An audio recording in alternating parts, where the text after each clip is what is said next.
Apa kondisi bursa saham sedang buruk ini harus wajar portofolio kita merah dan loss? Enggak selalu gitu bro.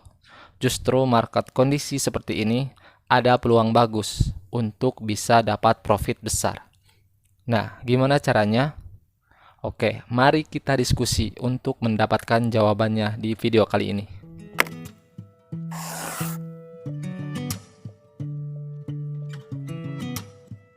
Halo guys, mari kita berbagi ilmu. Di sharing kali ini, kita akan membahas cara profit besar di saham yang baru IPO di kondisi market crash sekalipun. Nah, sederhananya, membeli di saham IPO yang bagus yang sedang mengalami penurunan sementara guys. Nah, kondisi market yang masih buruk berdampak juga pada saham baru listing di bursa saham. Jadinya, pola saham IPO ini berubah, susah ditebak, tidak beraturan dan kadang melenceng dari analisanya guys. Nah, apapun penyebabnya, intinya di kondisi market crash atau bursa saham tidak stabil ini justru jadi kesempatan bagus. Karena apa?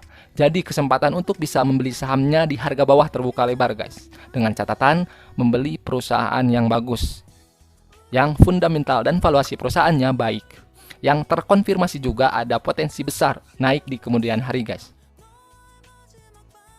Nah, jadi jangan sampai beli kucing dalam karung guys. Saham yang kita beli tidak kita ketahui kondisi perusahaannya. Bahkan sektor dan statistik pentingnya kita tidak tahu. Jadinya spekulasi yang berujung ke perjudian. Karena pasti banyak ruginya guys kalau seperti itu. Dan juga jangan sampai membeli sahamnya karena pengaruh rekomendasi dan pom-pom orang-orang yang rekomendasinya tidak berdasarkan data yang benar. Biasanya saham IPO ini di awal terdapat kepentingan yang besar dari underwriter atau market maker si penggerak harganya. Juga didukung dari volume perdagangan masih besar dan likuiditas tinggi. Di sini harusnya kita paham potensi besarnya guys. Jadi, bagaimana caranya kita memaksimalkan peluang ini dan dapat profit besar di saham IPO-nya? Nah, sedikit tips dan caranya untuk dapat hasil maksimal dari saham IPO ini, bahkan bisa beggar teman-teman. Yang pertama adalah fokus ke 1 atau 2 saham saja. Karena memang di saham IPO sekarang listingnya sekaligus guys. Kalau kita ikut semua jadi bingung susah analisanya. Lalu kedua, lihat kondisi perusahaannya. Belilah saham IPO yang fundamentalnya bagus seperti ROE-nya tinggi, EPS-nya tinggi, DER atau rasio hutangnya rendah, sektornya unik atau kegiatan usahanya menarik masih langka, dan mempunyai keunggulan perusahaan atau sentimen positif yang dapat mengerek harga saham tinggi. Nah, yang kedua, pastikan penjatahan retail tidak besar. Hindari underwriter yang membuang saham dengan mayoritas retail yang membeli. Seperti di Broksum seperti ini. Nah, pastikan underwriternya historisnya tidak kejam atau tidak suka mementing harga guys. Nah, kalau sahamnya sudah ada keempat kriteria tersebut, saya biasanya serok atau masuk yang harganya sedang turun di awal IPO. Ketika poin-poin itu tidak ada semua, minimal ada 1 poin yang kuat guys. Seperti ROE-nya jumbo. Dan momen masuknya harus tepat guys. Nah, seperti contoh, ketika suatu saham berada di tren menurun tajam, bahkan ARB. Di sini kita sabar dulu, lihat momen pas masuk. Misalkan log ARB-nya dibuka atau ada konfirmasi sinyal naik, misalkan dari Broksumnya ada akumulasi. Nah, karena tugas investor di sini adalah bukan memprediksi tapi bereaksi atas sinyal kenaikan itu, guys.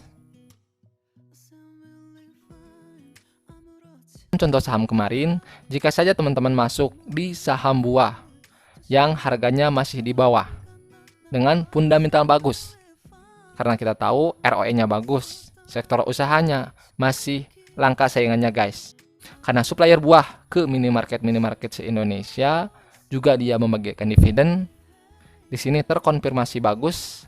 Lalu beli saham ini kita dapat beggar guys. Atau mendapatkan kenaikan lebih dari 100%. Nah, contoh juga ada saham bagus lain seperti Arko, HATM, CBUT, juga lainnya. Nah, ini saya bukan sekedar teori, dari praktek yang saya lakukan guys.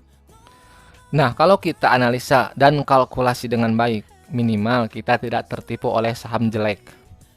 Jika berhasil kita untung, dan jika gagal kita belajar apa yang kurang dari analisa tersebut. Karena uang kita sayang jika dibelikan begitu saja ke saham yang kita tidak tahu kondisi perusahaannya. Nah, silakan guys, zaman sekarang mudah untuk analisa.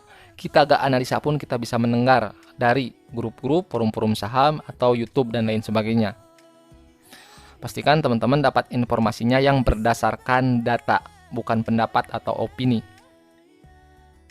Yang saya juga kadang bagikan analisa potensi berdasarkan data di channel YouTube ini. Statistik lengkap secara ringkasnya guys. Supaya tahu gambaran besar terkait kondisi perusahaan tersebut.